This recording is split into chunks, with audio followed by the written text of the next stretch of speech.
Shalom, shalom, boa tarde. Hoje nós estamos no dia 23 de fevereiro do ano de 2022. É o calendário gregoriano. Pelo nosso calendário judaico, estamos hoje no dia 22 de Adar 1 do ano 5782. É o nosso calendário judaico.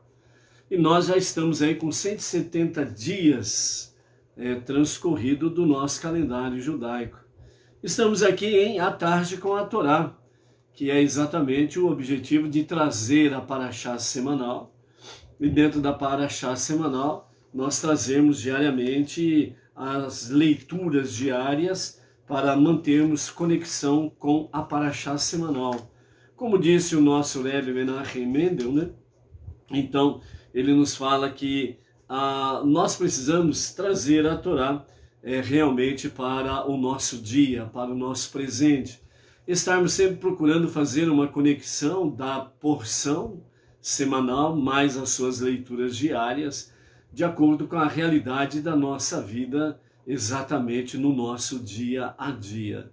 Então o nosso Rebbe Menachem Mendel, ele nos orienta que a porção semanal da Torá, para ela ter mais eficácia, é importante que ela tenha essa conexão conosco. Não olharmos para a Torá como algo do passado e não do presente, e muito menos que não tem correlação com o futuro. Então, realmente a Parashá, ela é um eterno presente. O futuro, segundo a Torá, está no nosso presente.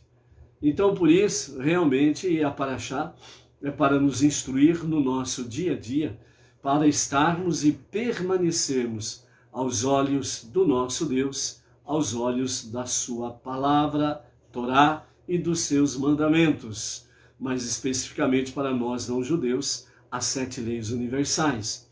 Então, vamos em frente e vamos ver aí qual é a palavra do nosso Rebbe para hoje, né? O que ele nos fala no dia de hoje, a sua instrução, a sua sabedoria e o que ele quer dizer para nós, bem como o que espera das nossas vidas, a reação que nós podemos ter dentro desse aspecto aí, ok? Então o nosso Rebbe Menachem Mendel, o tzadik da nossa geração, ele nos fala no dia de hoje da seguinte forma: somos todos prisioneiros, mas estamos sentados sobre as chaves. Então, dentro desse aspecto, ele vem agora explicar, tintim por tintim, para que nós possamos entender de uma forma mais simples possível, mas que tenha eficácia. Então, ele diz assim, qual é a nossa cela? A nossa cela é a finitude, ou seja, o finito, o mortal. O universo, o nosso universo, é a nossa prisão. Nosso carcereiro é o ato de ser. O ato de ser. As chaves para a libertação estão guardadas nos punhos firmemente cerrados de nosso próprio ego. Ou seja, o que o nosso Rebbe quer nos ensinar nessa tarde é que somos, nessa atual configuração, somos todos prisioneiros. A nossa cela é o nosso finito. Então nós ficamos limitados ao nosso finito. Eu nasci, cresci e vou morrer. Então é a nossa cela, o nosso finito. Vida e morte. O universo em que nós estamos, que o nosso planeta está, é a nossa prisão. Estamos limitados a essa prisão, nessa atual configuração que nós estamos. O nosso carcereiro é o ato de ser. O ato de ser. Né? Somente um pode dizer, eu sou. E esse único que pode dizer, eu sou, é o único que pode dizer a cada um de nós e nos capacitar para que nós possamos realmente alcançar, almejar a liberdade. Na sequência ele diz, As chaves para a libertação estão guardadas nos punhos firmemente cerrados de nosso próprio ego. É onde que está localizado ou sou de Deus ou eu sou de eu mesmo. Que vem o egocentrismo, né, a idolatria do ego, e as pessoas se envolvem, melhor dizendo, com o seu próprio ego e torna-se prisioneiro dele.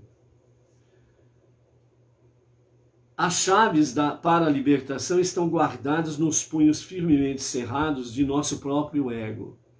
É quando nós realmente alimentamos a nossa alma divina e nós colocamos o nosso ego no seu devido lugar. E o nosso ego, ele realmente vai para o seu devido lugar. Então, o ego não é Deus. Eu não sou Deus. E, portanto, eu não posso agir como se fosse Deus. Então, quando o ego, ele domina, ele manda no ser humano, o ser humano, ele coloca-se numa posição, o seu ego, coloca-se numa posição no lugar de Deus e tira Deus das nossas vidas. Então você pode observar nesses últimos 30 anos como que as filosofias, psicologias e coisas semelhantes a estas, elas entraram nas escolas onde desde pequeno ensinam as crianças realmente a valorizar num ponto de que, ou valorizar o seu próprio ego, num ponto de que você não precisa de ninguém, você não precisa nem de Deus, você é autossuficiente. Então aí está o grande prisioneiro dos tempos modernos. Então, amados, se nós de fato queremos a verdadeira liberdade, nós precisamos realmente, as chaves que estão nos punhos do nosso ego, você precisa fazer com que realmente essas chaves venham libertar-te do teu egocentrismo, libertar-te do eu, tudo para mim. Então a pessoa, ela quando é ególatra, ela idolatra o seu ego, o seu eu, ela realmente não reconhece a Deus. Pode até falar em Deus, mas ela não reconhece Deus como, de fato, aquele que é um e único, indivisível e incorpóreo, aquele que não nasceu e nem morreu. Então, a palavra do nosso Rebbe para hoje sobre exatamente somos todos prisioneiros, é para nós encararmos essa realidade, para que nós possamos buscar, almejar e lutar bravamente pela nossa verdadeira liberdade. E nós vimos esses dias atrás que a humildade, ela é a grande chave para esta realidade. Então, por isso, Moshe, ele foi o exemplo, é o exemplo e sempre será o exemplo, realmente, como vencer o nosso eu, o nosso ego. Então, ele simplesmente anulou o ego, ou seja, ego, você não é Deus. Você não é autossuficiente. Sem Deus, você simplesmente é nada. Por mais que você possa achar que seja alguma coisa, mas você é nada. Então, à medida que Moshe ele desenvolveu esta realidade na sua vida, mais e mais se aproximou de Deus. E mais o ego ficou segundo, terceiro, quarto, 20º, 100º lugar em relação com Deus. Então, por isso, amados, que nós possamos realmente não olharmos, como vimos aí em outra palavra de sabedoria do Rebbe, quando nós nos movemos em direção a Deus com esta humildade, Ele nos concede acesso ao portão dos poderes infinitos. Então, nós nos aproximamos daquele que é Ein Sof, o infinito. E nessa conexão, realmente nós não conhecemos fronteiras. Por que que não conhecemos fronteiras? Porque nós não ficamos limitados ao nosso ego, não ficamos limitados a este universo, não ficamos limitados ao nosso próprio ego, o seu egocentrismo e companhia limitada. Nós olhamos para cima, nós olhamos para Deus e nele está, sem sombra de dúvidas, todo o nosso refúgio, todo o nosso socorro, toda a nossa ajuda. Ele, somente Ele é tudo. E nós precisamos cada vez mais estarmos conscientizados desta realidade, ok?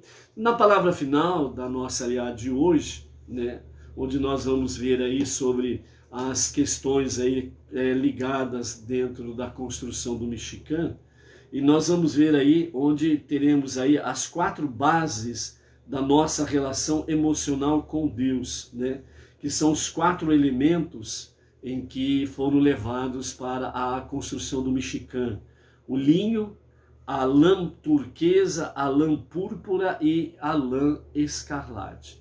Vamos ver daqui a pouco qual é a relação que isso daí tem conosco na palavra do nosso Rebbe Menachem Mendel.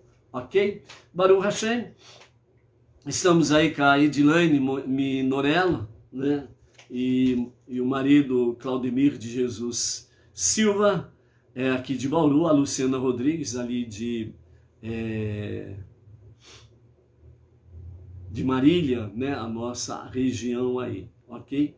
Então, Baruch Hashem. Também queremos mandar aí um shalom para a Lídice Okamoto, lá de Manaus, Amazonas, a Calassa Maria, lá de Goiânia, Goiás, a Maria Isabel Gouveia, de Lucélia, São Paulo, interior, a Tereza Barbosa, lá de Maringá, Paraná, a Nazaré Souza, do Bom Jardim, lá do Maranhão, a Sheila Paulac, de Tibargi, Paraná, o Israel Arcanjo, lá da cidade de Poções, Bahia, né?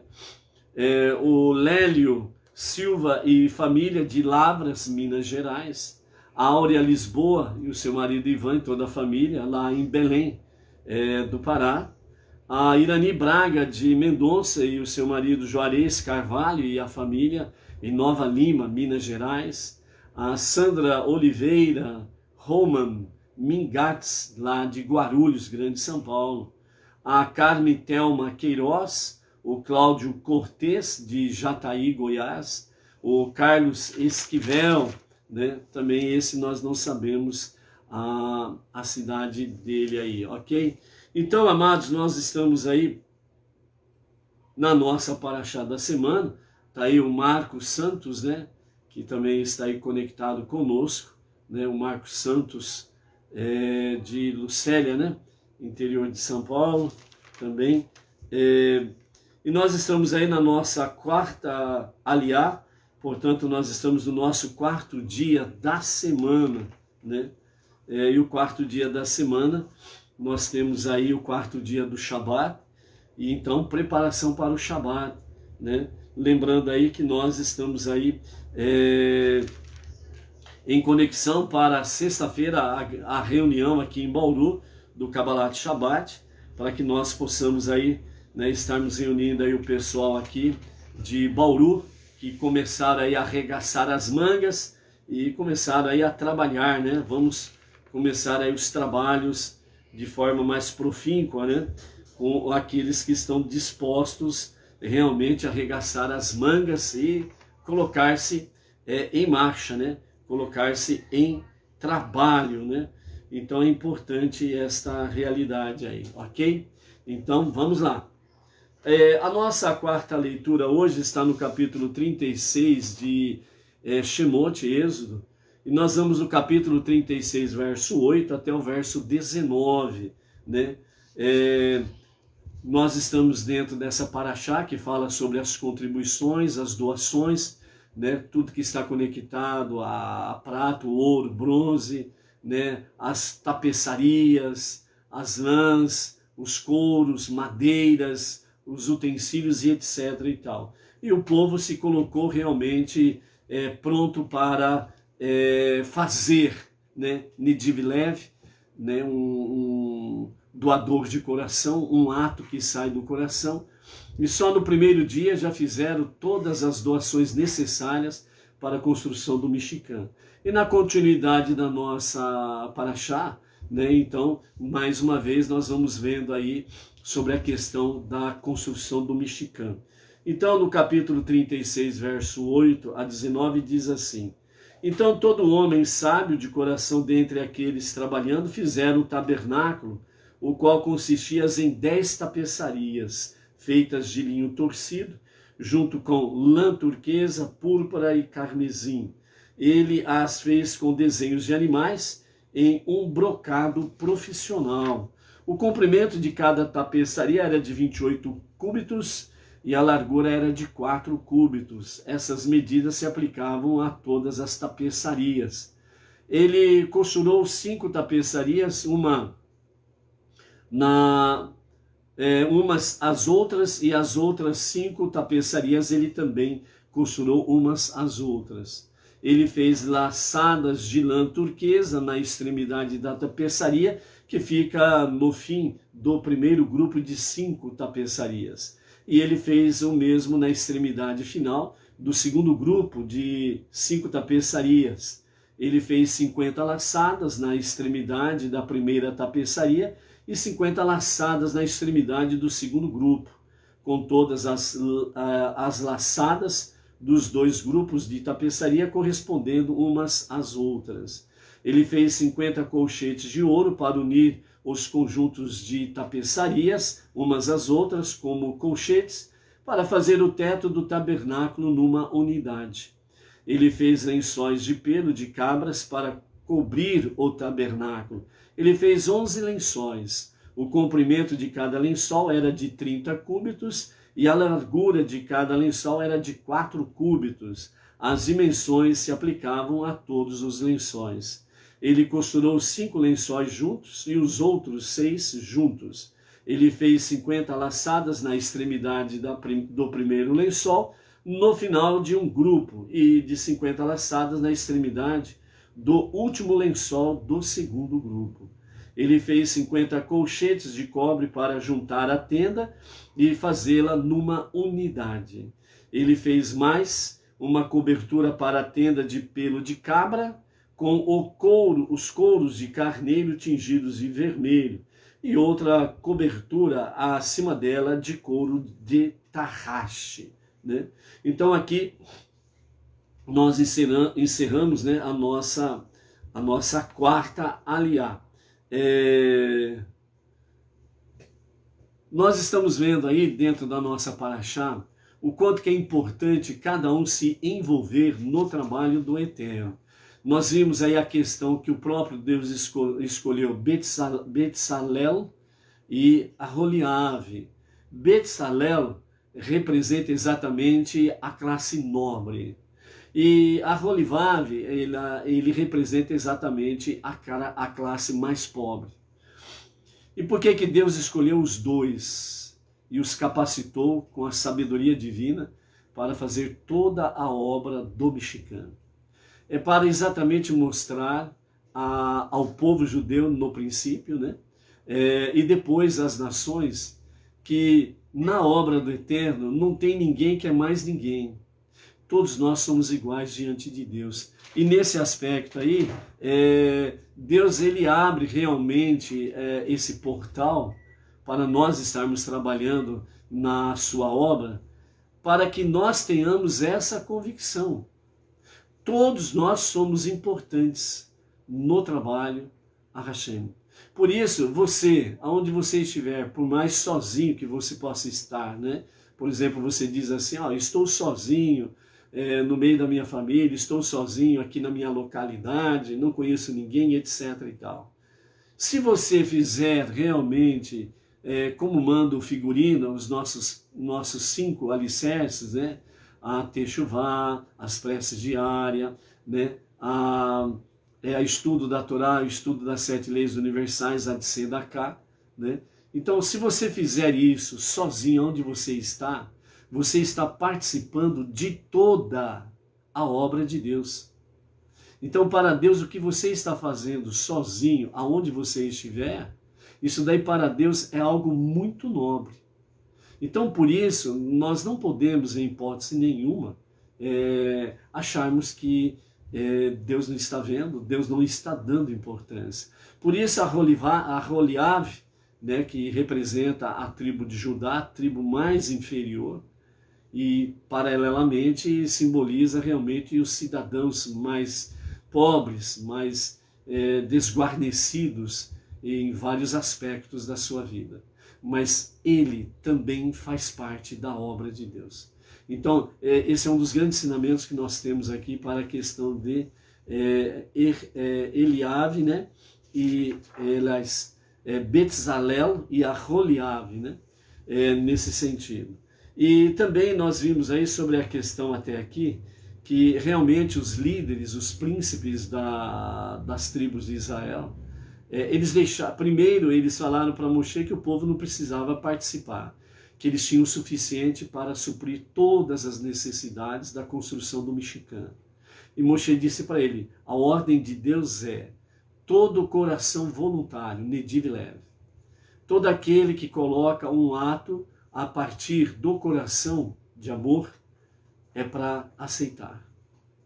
Tanto é que as mulheres estavam doando os espelhos de bronze e estavam fazendo isso com todo o amor.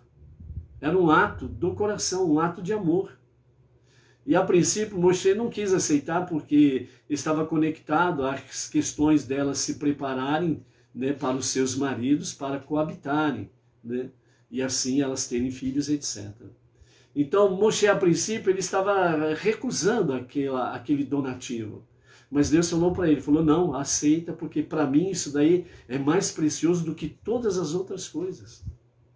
Por quê? Porque elas agiram com nediv lev, um ato do coração, um ato de amor. Então, elas estavam com duas preocupações fundamentais. A moral dos seus maridos, porque o trabalho escravo e a pressão, opressão e etc. e tal, que os egípcios imprimiam sobre eles, e isso estava tirando deles a esperança da redenção. Estavam tirando deles a visão de Deus. Então elas se preocuparam com isso, elevar, né, realmente a moral, a esperança, né, que a promessa da redenção é realidade. E no segundo plano, elas estavam preocupadas para que o povo israelita não se extinguisse, as mulheres não tendo mais filhos. Então, elas honraram o mandamento de Hashem, lá no princípio, Bereshit, crescei-vos e multiplicai-vos. Então, elas se envolveram com tudo isso, com uma ação nobre, com temor a Deus, com amor a Deus. E isso daí fez com que elas tivessem grandes honrarias, né? Então, Moshe aceitou realmente as doações delas, né? E dentro desse aspecto aqui, o Eterno quer mostrar para nós, através da Torá, que o que nós fizermos realmente dentro do padrão bíblico e fizermos com amor, por menor que seja aos nossos olhos, aos olhos de Deus é grande. Por isso, quando nós realmente nos conectamos com Deus, através da humildade, reconhecendo que Ele é tudo e que nós não somos nada, porque nós não podemos absolutamente nada se Ele não nos capacitar para isso, é o que vemos aqui na construção do Mishkan. Se Ele não nos capacitar, nós não somos nada, somos reduzidos a pó. Então, nesse sentido, nessa conexão com Deus, então nós temos acesso ao portal dos poderes infinitos que Ele nos leva.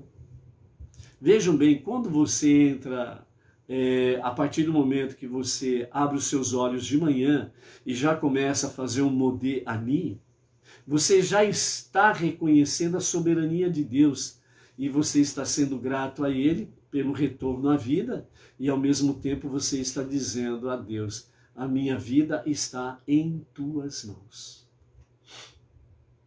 Isso daí te leva ao portal dos poderes infinitos, ou seja, você transcende este mundo, este universo, e você vai até o trono da glória de Deus, para estar com Ele, falar com Ele. Então isso daí é magnífico quando nós conectamos a visão, né? Então isso daí é, de fato, um exercício diário através da Torá, que nós nos colocamos para podermos cada vez mais aprimorar a visão celestial, né?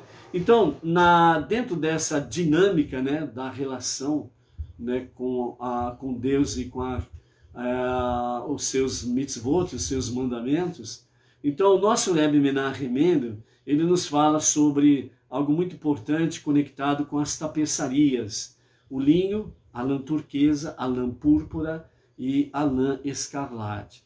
Então ele nos fala que são 4 bases de nosso relacionamento emocional com Deus.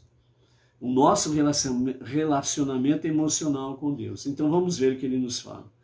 A lã escarlate, vermelha, portanto, se refere ao fogo.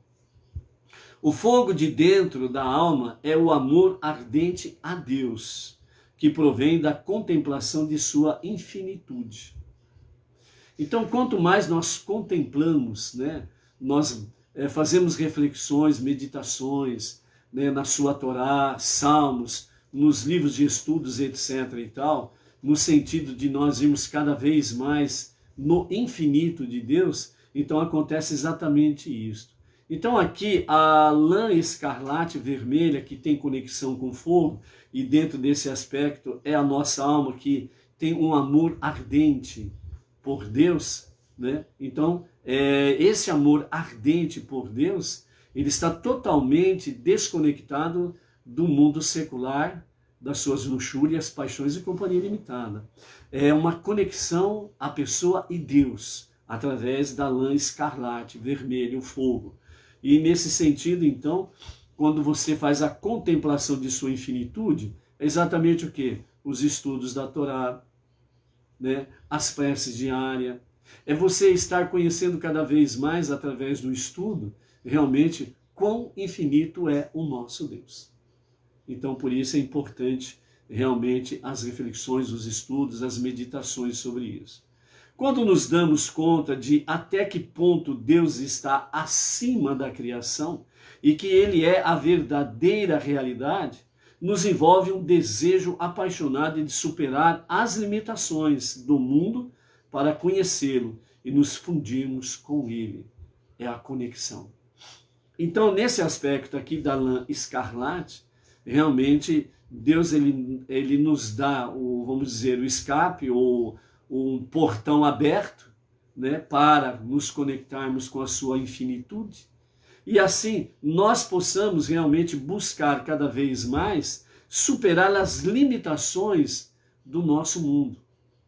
Por que muitas vezes Deus, entre aspas, para nós é pequeno? Porque nós procuramos contemplar Deus dentro da nossa visão terrena, dentro da nossa visão deste mundo aqui que nós habitamos. Nós procuramos refletir Deus dentro dos limites finitos do nosso planeta e do nosso universo. Mas quando mais nós realmente vamos contemplando a verdadeira realidade de Deus, que Ele está acima da criação, isso significa que Ele está não somente acima do nosso planeta, Ele está acima do nosso universo. Como não tem outro, e o nosso universo tem mais de 200 bilhões de galáxias esparramadas para lá e para cá. Ele está acima de tudo isso. Quando nós compreendemos isso, quando nós confiamos nesta realidade, então, de fato, não há espaço para o medo e o pavor em nossas vidas. E isso nos faz que nós não somente nos aproximamos dele, da sua verdade, mas faz uma fusão, né? Nos tornamos um com Deus. A lã turquesa é a cor do céu, que faz alusão à nossa experiência da magnificência de Deus. Também nessa experiência contemplamos a infinitude de Deus, mas a partir da perspectiva de nossa própria insignificância comparada a Ele, o que nos preenche de sentimentos de reverência, temor e amor a Deus. Então esta é o segredo da lã turquesa, que tem a cor do céu, né? É uma experiência que nós precisamos buscar cada vez mais da magnificência de Deus. E dentro desse aspecto aqui, né, nós contemplamos realmente a nossa própria insignificância comparada a Ele. Então, por isso, quando nós acordamos de manhã e fazemos um Modé Ani, dando graças a Ele por nos restituir a vida, restituir a nossa alma em nós, nós já estamos iniciando o dia realmente reconhecendo essa infinitude de Deus. Isso precisa ser constante. A lã púrpura combina as cores azul e vermelho, que significa amor e temor. E se refere à compaixão, que é composta de amor e raiva. Amor pelo ideal e raiva por este não ter sido atingido. Então, aqui a raiva não é aquele sentido de raiva das pessoas, ódio das pessoas. Aqui é o sentido da raiva que nós precisamos ter como, vamos dizer assim, né? A raiva da nossa alma animal muitas vezes prevalecer sobre a alma divina. Então, dentro desse aspecto aí, nós precisamos realmente ser movidos pela compaixão, que a lã púrpura, ela é a mistura do azul e vermelho, né? E o azul e o vermelho, ele vem essa cor púrpura, né? Uma coisa que está conectada mais ou menos com a questão de roxo, lilás ou algo semelhante assim. Então, isso daí se refere exatamente ao que é a compaixão. E essa compaixão, ela nos leva exatamente ao mesmo tempo amor e raiva. Amor pelo ideal que nós precisamos alcançar e viver constantemente. E a raiva por este não ter sido atingido. Por isso a nossa reflexão no fim do dia é importante para nós sabermos qual é o grau do amor e temor que estão associados à compaixão. Então eu preciso ter compaixão, não somente de mim, eu tenho que ter compaixão das pessoas. Eu não posso guardar esse grande tesouro só para mim. Por isso, realmente ficar preso em casa, você é um prisioneiro. E você não está na liberdade. Você tem uma missão, uma tarefa suprema a cumprir. E sendo prisioneiro dentro de casa e dentro do sistema, segundo a regra que eles querem que você viva, você não estará realmente vivendo a compaixão. Você estará escondendo a compaixão. Então, especificamente, sentimos piedade por nossa alma divina, quando consideramos sua aprovação de ter de viver a tanta distância espiritual do seu lar natural, isto é, na presença de Deus. Então a nossa alma divina, o lar dela, né, original, é na presença divina. E ao vivermos a realidade dessa lã púrpura combinada com amor e temor, né, o azul e o vermelho, nos leva a essa compaixão. Porque à medida que nós exercemos esse tributo de compaixão, não somente para com a nossa alma, mas o tributo de compaixão não somente para o nosso eu, mas o tributo de compaixão para com as pessoas que estão ao seu redor, aonde você vai, etc. e tal. Você não pode esconder os ricos tesouros das pessoas. Você precisa ter compaixão. Então, isso te leva realmente a uma aprovação ter de viver essa distância espiritual do seu lar natural, a presença de Deus. Então, diariamente, nós precisamos estar vivendo na presença divina. E, finalmente, o linho branco. O linho branco, ele alude ao nosso básico e inerente amor a Deus. Um sentimento que está acima da racionalidade, né? Tecnicamente explicar pelo intelecto não tem como, né? O amor a Deus. Este amor é o que nos torna capazes de dar a vida e realizar sacrifícios em honra do Eterno, uma vez que expressa a nossa conexão inquebrantável com Ele. Então, quando nós, de fato, né, o linho branco, quando nós, de fato, que representa, né, o nosso básico e inerente amor a Deus, como que nós manifestamos o nosso amor a Deus? Está diretamente conectado com as 5 bases que nós temos. A Techuvá, Tefilá, estudo da Torá, estudo das 7 leis universais e a Tzedaká. porque isso daí envolve, né, os 10 ditos de Hashem, os 5 primeiros mandamentos com relação do ser humano com Deus e os outros 5 mandamentos com relação do ser humano com o seu próximo. Então o linho branco, ele é de fato a base desse amor a Deus. Então nesse aspecto nós temos a lã escarlate, a lã turquesa, a lã púrpura e o linho branco, né?